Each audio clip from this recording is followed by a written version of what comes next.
dan komunikasi. Ya, di era abad 21 sangat penting sekali ya, baik kolaborasi dan juga komunikasi. Kemampuan untuk bekerja sama di dalam tim, lintas disiplin dan juga berkomunikasi dengan efektif itu akan sangat dibutuhkan.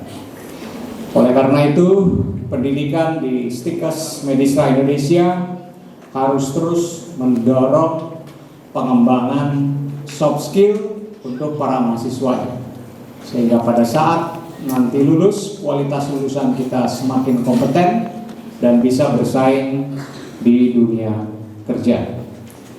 Itu mungkin yang saya sampaikan terkait dengan IKU dan juga revolusi industri 5.0. Selanjutnya saya juga akan menyampaikan tentang penjaminan mutu. Dan ini sangat penting sekali, bukan hanya peran dari dosen, para pimpinan, tetapi juga para mahasiswa. Ya, kualitas dari proses pembelajaran itu harus terkontrol dengan baik oleh penjaminan mutu kita. Penjaminan mutu bukanlah sekadar kata-kata, melainkan sebuah komitmen yang harus dijalankan dengan sungguh-sungguh dan konsisten oleh setiap perguruan tinggi. Sebagai lembaga pendidikan tinggi, Stikes Medistra Indonesia memiliki peran yang sangat vital di dalam mencetak tenaga kesehatan yang kompeten dan juga berintegritas serta siap berkontribusi di dalam pembangunan kesehatan bangsa. Oleh karena itu, penjaminan mutu pendidikan merupakan elemen kunci yang tidak bisa diabaikan. Dan saya yakin tim penjaminan mutu Stikes Medistra Indonesia sudah sangat baik dan selalu disiplin di dalam melakukan pemantauan tentang sistem penjaminan mutu internal ini. Penjaminan mutu itu adalah proses yang berkesinambungan dan melibatkan semua aspek penyelenggaraan pendidikan, mulai dari perencanaan, pelaksanaan hingga evaluasi. Dan di dalamnya terdapat berbagai komponen penting yang menyangkut tentang kurikulum yang relevan dan adaptif tentunya, dan juga kualifikasi dosen yang mumpuni serta sarpras yang memadai dan layanan akademik dan non-akademik yang berkualitas. Saya sebagai Kepala LADIKTI Wilayah 3, saya ingin menekankan bahwa penjaminan mutu bukan hanya soal memenuhi persyaratan akreditasi atau meraih pengakuan formal, tetapi yang lebih penting lagi adalah bagaimana kita bisa benar-benar meningkatkan kualitas pendidikan dan juga hasil belajar dari para mahasiswa kita. Pendidikan tinggi yang berkualitas tentunya akan menghasilkan kualitas lulusan yang tidak hanya siap secara teknis, tetapi juga memiliki karakter kuat dan kemampuan untuk berinovasi di dalam menghadapi tantangan saat ini. Langkah-langkah strategis untuk penjaminan mutu tentunya di dalam konteks ini saya sangat mengapresiasi upaya Stikes Medistra Indonesia yang telah mengambil langkah-langkah nyata untuk penjaminan mutu ini. Pertama, terkait dengan pengembangan kurikulum berbasis kompetensi. Dan ini sudah dilakukan penyesuaian yang tidak hanya mengikuti standar nasional, tetapi juga memenuhi kebutuhan industri kesehatan yang terus berkembang. Kurikulum yang berbasis kompetensi dan adaptif terhadap perubahan zaman itu merupakan kunci untuk menghasilkan lulusan yang siap bersaing. Di samping itu juga Stikes Medistra Indonesia sudah berkomitmen untuk memastikan bahwa para dosennya selalu berada di garis depan di dalam perkembangan ilmu pengetahuan dan juga teknologi kesehatan. Dan berikutnya penguatan SPMI. Nah, SPMI kami LLDP 3 selalu membuat report atau tipologi tentang penjaminan mutu ini, dan alhamdulillah Stikes Medistra Indonesia selalu disiplin dan patuh di dalam proses penjaminan mutu internal ini. Dan saya sangat mendukung inisiatif Stikes Medistra di dalam membangun dan juga memperkuat sistem penjaminan mutu ini, sehingga setiap proses pendidikan itu bisa diawasi dan juga dievaluasi secara baik. Dan tentunya saya berharap fasilitas yang mendukung seperti laboratorium, perpustakaan, dan juga teknologi informasi akan menjadi bagian yang penting di dalam mendukung proses belajar mengajar yang efektif. Dan tentunya investasi di dalam fasilitas ini adalah investasi untuk kualitas pendidikan itu sendiri. Barangkali Bapak Ibu dan para mahasiswa yang saya banggakan, demikian paparan dari saya tentang terkait dengan pencapaian dan strategi Stikes Medistra Indonesia di dalam mencapai IKU 2, IKU 3, IKU 4, dan IKU 5. Dan saya yakin bahwa dengan kerja keras dan komitmen kita bersama, Stikes Medistra Indonesia akan terus berkembang dan menghasilkan lulusan yang unggul dan siap bersaing di era revolusi industri 5.0. Di samping itu, pendidikan tinggi yang berkualitas adalah fondasi bagi masa depan yang lebih baik. Saya berharap Stikes Medistra Indonesia terus berkomitmen pada penjaminan mutu internal, karena disinilah kunci keberhasilan kita di dalam mencetak para mahasiswa yang unggul, profesional, dan juga berdaya saing tinggi. Akhirul kata, saya mengucapkan terima kasih atas upaya yang telah dilakukan oleh kampus ini di dalam menjaga dan meningkatkan kualitas pendidikannya. LLDP Wilayah 3 selalu siap mendukung dan bekerja sama dalam setiap langkah yang diambil untuk mencapai standar kualitas yang diharapkan. Semoga Stikes Medistra Indonesia terus berjaya dan memberikan kontribusi terbaik bagi bangsa dan negara. Terima kasih atas perhatiannya. Billahi taufiq wal hidayah. Assalamualaikum warahmatullahi wabarakatuh.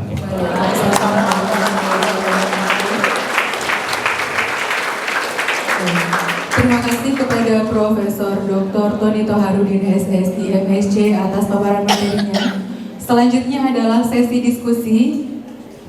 Mohon izin Prof, mungkin bisa kita buka untuk 2 orang penanya dulu, Prof. Ya, boleh. Silakan kepada rekan-rekan peserta yang mau bertanya, kami persilakan untuk 2 orang penanya dulu. Yang mau bertanya boleh silakan angkat tangannya lalu sebutkan namanya. Oke, dari saya kanan, silakan.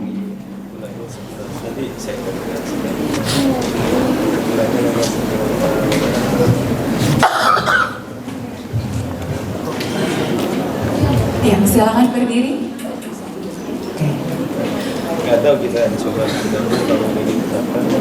Selamat pagi Prof. Sebelumnya perkenalkan, nama saya Zelina dari Prodi S1 Kebidanan.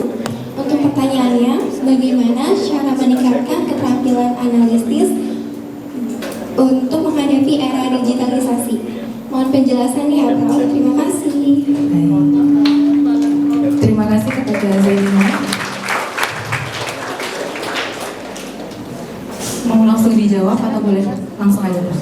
Ya, meskipun Tiga penanya dulu, baik. Oke, terima kasih kepada Zelina. Lalu boleh yang mau bertanya lagi silakan. Oh, masih dari saya. Silakan. Assalamualaikum warahmatullahi wabarakatuh. Perkenalkan, nama saya Selvia Brigita Widana dari Prodi Kebidanan tingkat 1. Saya izin bertanya, Prof, Apa keterampilan digital yang perlu dipelajari untuk menghadapi revolusi industri 5.0?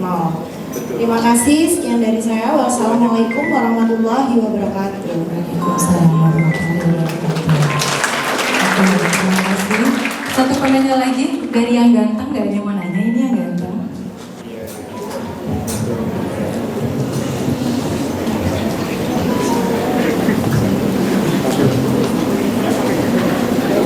Satu penanya lagi, silakan teman-teman yang mau bertanya.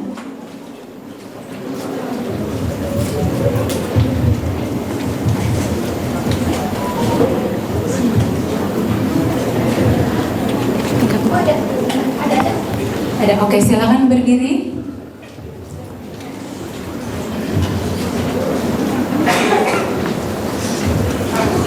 Oke, akhirnya yang ganteng ada yang nanya juga ya. Silakan. Bismillahirrahmanirrahim. Assalamualaikum warahmatullahi wabarakatuh.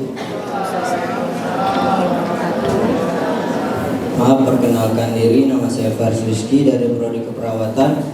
Mohon maaf Prof, saya izin bertanya, bagaimana meningkatkan keterampilan adaptif untuk menghadapi era digitalisasi? Sekian dari saya Prof, mohon maaf kalau ada salah kata. Oke, baik, kepada teman-teman yang sudah bertanya, boleh kasih tepuk tangan dulu. Baik, izin saya ulangi Prof pertanyaannya. Untuk pertanyaan yang pertama dari Zelina, bertanya mengenai bagaimana meningkatkan kemampuan analisis. Pertanyaan yang kedua dari Selvia, bagaimana cara meningkatkan kemampuan digital. Ya. Lalu yang ketiga, bagaimana cara meningkatkan kemampuan adaptif untuk menghadapi era digital. Ya, silakan Prof. Ya, untuk pertanyaan yang pertama, khususnya untuk STIKES ya, Sekolah Tinggi Ilmu Kesehatan, meningkatkan keterampilan di era saat ini, era digital itu adalah langkah yang sangat krusial karena untuk memastikan bahwa mahasiswa kita bisa menghadapi tantangan dan peluang yang ditawarkan di era ini, era revolusi industri 5.0. Saya kira cara untuk meningkatkan keterampilan ini dan juga jenis keterampilan apa yang harus dipelajari oleh mahasiswa. Pertama, tentunya di dalam keseharian kita proses pembelajaran itu harus ada integrasi antara teknologi dan kurikulum. Itu menjadi sangat penting. Jadi penggunaan alat digital di dalam proses pembelajaran terkait dengan kurikulum yang ada itu harus diintegrasikan penggunaannya melalui alat digital. Ya, ada aplikasi e-learning dan lain-lain. Itu harus sudah kita terapkan karena ini bisa membantu para mahasiswa terbiasa dengan teknologi saat ini. Yang kedua, tentunya harus diperbanyak pelatihan atau workshop yang sifatnya digital, baik buat para dosen maupun para staf teknik kita. Ya, ini tentunya sangat penting. Dan juga workshop untuk para mahasiswa. Ini mengajarkan tentang keterampilan digital yang dikaitkan atau yang relevan, misalnya pengelolaan terkait dengan data pasien. Itu sangat penting. Atau telemedicine, itu juga sangat penting. Ataupun penggunaan aplikasi kesehatan yang populer. Dan harus, mau tidak mau, kita harus lakukan itu. Kemudian juga terkait dengan pengembangan soft skill digital. Ini juga sangat penting, terutama terkait dengan literasi digital dan juga kolaborasi dan komunikasi digital. Katakanlah untuk kolaborasi dan komunikasi digital, melatih mahasiswa untuk bekerja di dalam tim virtual. Contohnya begitu, menggunakan alat komunikasi digital seperti yang sudah kita lakukan di zaman COVID. Ada Zoom, ada Google Meet, ya, dan juga yang lainnya kita temui di dalam lingkungan kerja untuk masa depan. Di samping itu juga mungkin LMS sudah diimplementasikan di kampus ini untuk penggunaan platform e-learning. Ini juga sangat penting, apalagi mempunyai mahasiswa-mahasiswa yang katakanlah diberikan proses pembelajaran secara hybrid. Di samping itu juga saya kira keterampilan yang harus dipelajari adalah manajemen data dan juga analisis. Pengelolaan data kesehatan menyangkut tentang keterampilan di dalam mengelola dan menganalisis data kesehatan. Kita harus lakukan, ya, ada software statistik yang namanya SPSS, ada yang namanya open source R software, ya, ada juga Microsoft Excel. Itu sangat lengkap sekali untuk melakukan pengelolaan data kesehatan. Dan juga untuk era saat ini Anda juga harus diberi pengetahuan tentang big data analysis, karena pemahaman tentang bagaimana analisis ini bisa digunakan di dalam kesehatan, termasuk analisis terkait dengan prediktif. Ya, kita melakukan bagaimana prediksi untuk pasien ke depan, dan juga bagaimana informasi ini bisa meningkatkan perawatan untuk masing-masing pasien. Itu sangat diperlukan. Terkait dengan telemedicine atau teknologi kesehatan, telemedicine kemampuan untuk memahami dan juga menggunakan platform terkait dengan telemedicine untuk diproses, untuk didiagnosis, dan juga konsultasi jarak jauh. Ini juga sangat diperlukan. Dan juga terkait dengan aplikasi yang menyangkut tentang mobile kesehatan dan juga perangkat yang lain yang digunakan untuk memonitor para pasien yang kita hadapi. Terkait dengan reka medik elektronik (EMR), itu juga terkait dengan keterampilan di dalam penggunaan sistem EMR untuk mencatat, menyimpan, dan juga mengelola data pasien secara digital.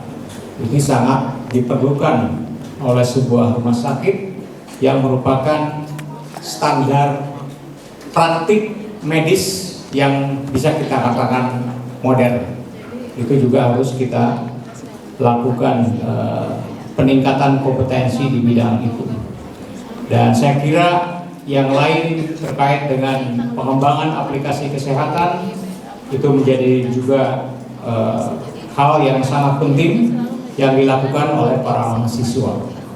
Dan juga mungkin nanti akan berkembang pada aspek-aspek materi tentang artificial intelligence dan juga machine learning yang sangat bisa digunakan untuk analisa data medis dan pengembangan dari aplikasi kesehatan. Dan mudah-mudahan di kampus ini juga mempelajari hal-hal demikian.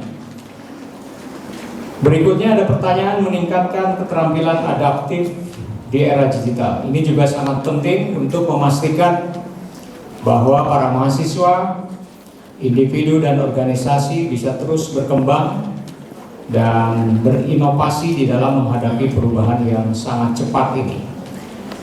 Nah, beberapa strategi untuk meningkatkan keterampilan adaptif di era digital. Yang pertama mungkin harus ada pengembangan soft skill digital, seperti menyangkut tadi penjelasan yang sudah saya sampaikan, dan juga mendorong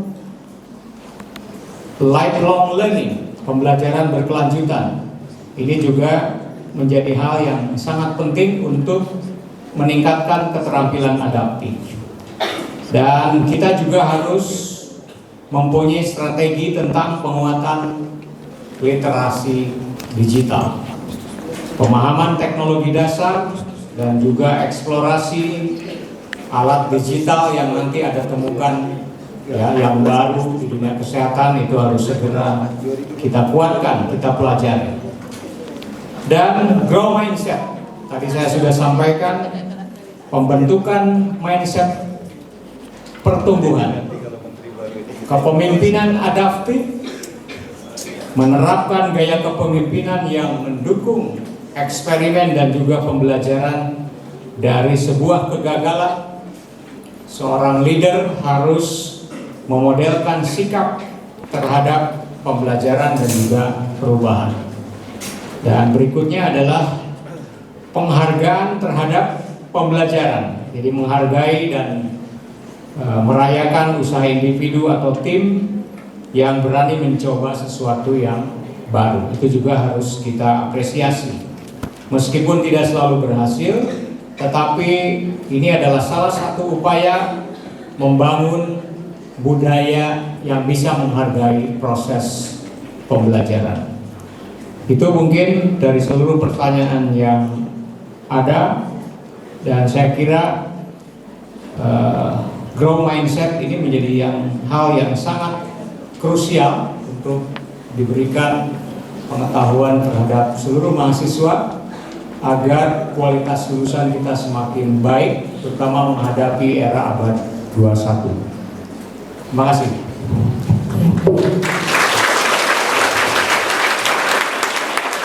Dan terima kasih kepada Prof. Tony yang sudah menjawab pertanyaan dari peserta. Masih bisa kita buka, Prof? Atau? Oke, baik teman-teman, kalau masih ada yang mau bertanya silakan, boleh angkat tangannya. Oke, dari sudut sana teman-teman boleh diberikan mikrofonnya.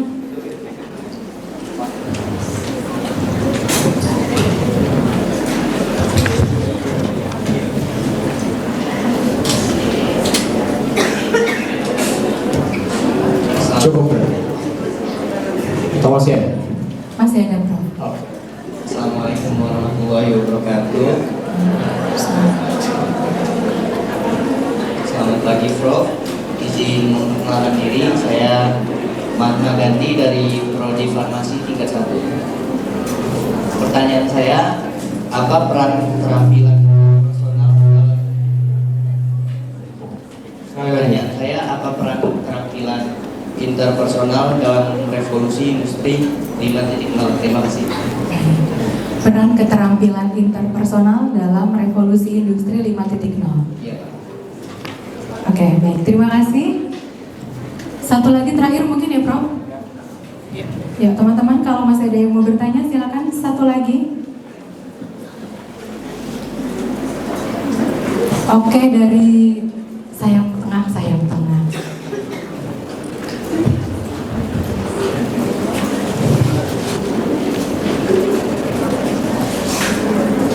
Baik, Assalamualaikum warahmatullahi wabarakatuh. Perkenalkan, nama saya Sevita Marasyarani dari tingkat 3 kebidanan. Di sini saya ingin bertanya cara efektif apa saja yang dapat kita lakukan agar bisa terus-menerus belajar dan beradaptasi dengan perkembangan teknologi terbaru. Terima kasih. Tips dan trik agar dapat beradaptasi mungkin dengan perkembangan industri. Ya, silakan, Prof. Oke. Pertanyaan pertama interpersonal. Ya, di dalam revolusi industri 5.0, keterampilan interpersonal menjadi semakin penting karena berfungsi sebagai jembatan antara manusia dengan teknologi. Jadi meskipun teknologi dan otomatisasi mengambil alih banyak tugas rutin dan teknis, tetapi peran manusia di dalam memanage, mengarahkan, dan juga bekerja sama di dalam lingkungan yang semakin kompleks justru menjadi lebih krusial. Ya, jadi tidak hanya bisa mengandalkan otomatisasi, tetapi peran interpersonal juga sangat diperlukan. Terutama tadi yang pertama, kita harus meningkatkan kolaborasi antara manusia dengan teknologi. Dan ini terkait dengan komunikasi yang efektif, ya, komunikasi efektif dengan tim yang nanti bersifat multidisiplin, bukan hanya Anda dalam satu disiplin tertentu, tetapi juga dengan disiplin ilmu lain.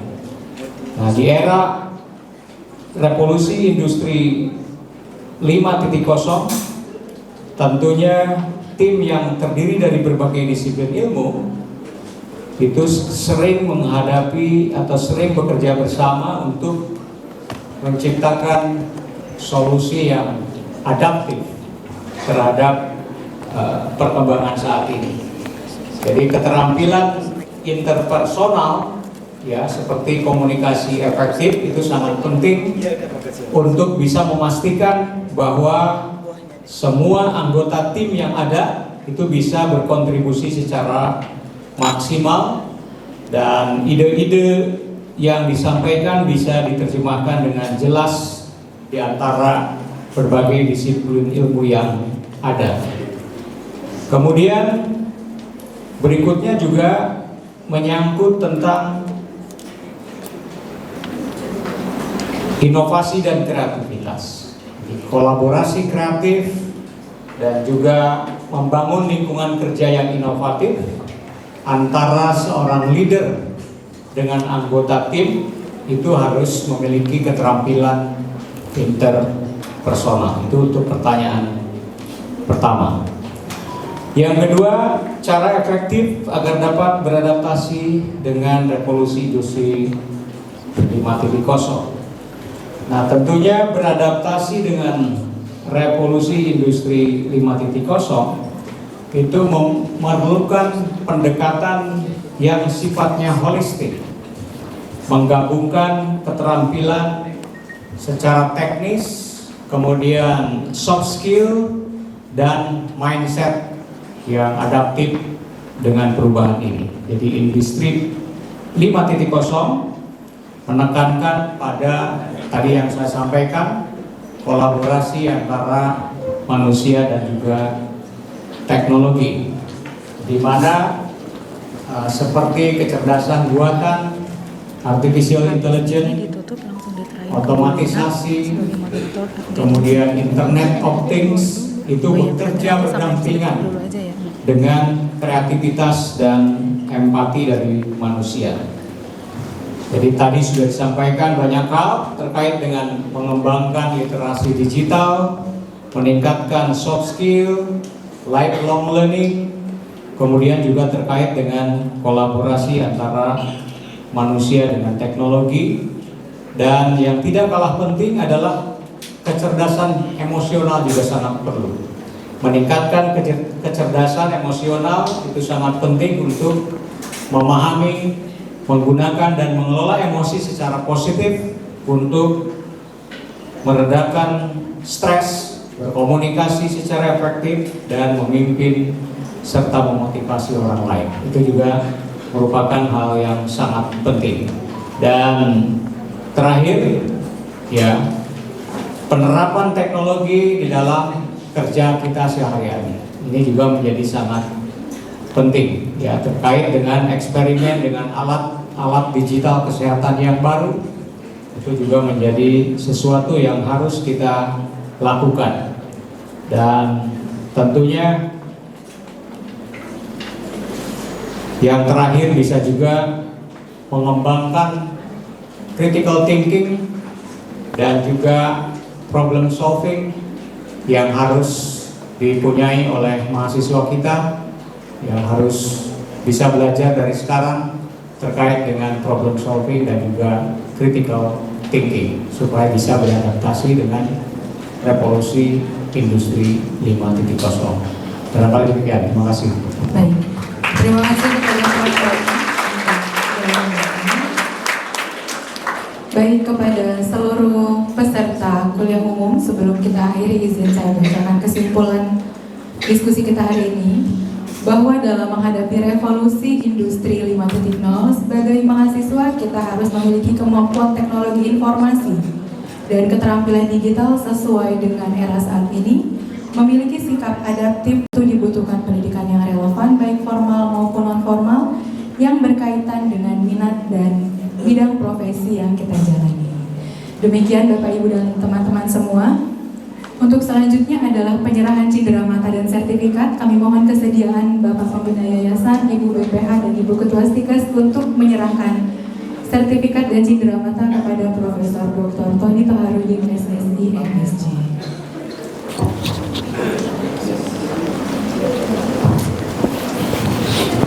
Penyerahan cindera mata.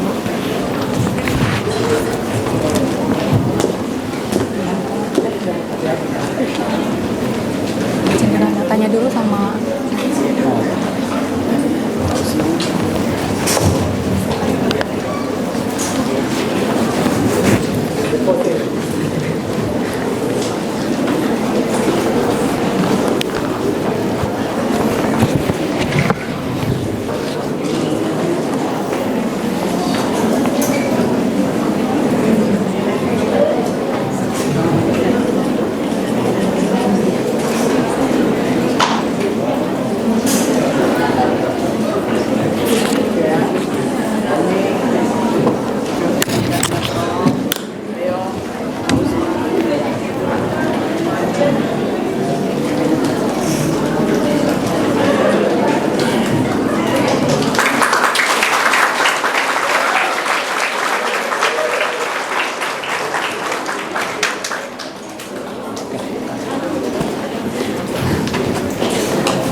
terima kasih kepada Bapak Pembina Yayasan, Ibu BPH dan Ibu Ketua Stikes Medistra Indonesia.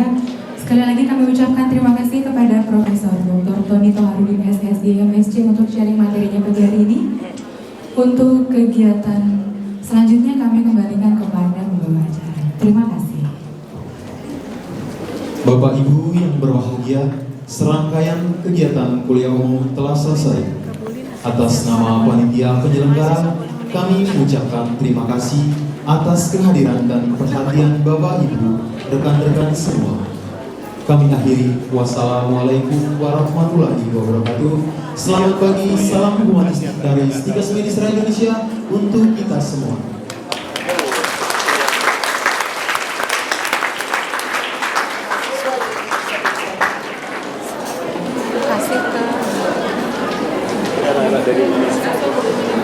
Seluruh mahasiswa boleh meninggalkan ruang. Untuk seluruh mahasiswa diperbolehkan untuk meninggalkan ruang. Dimulai dari tingkat 1. Dimulai dari tingkat 1 biar tertib. Mohon maaf, mungkin dimulai dari yang dekat pintu terlebih dahulu agar tertib. Untuk kakak-kakak panitia mohon bimbingannya agar semuanya teratur.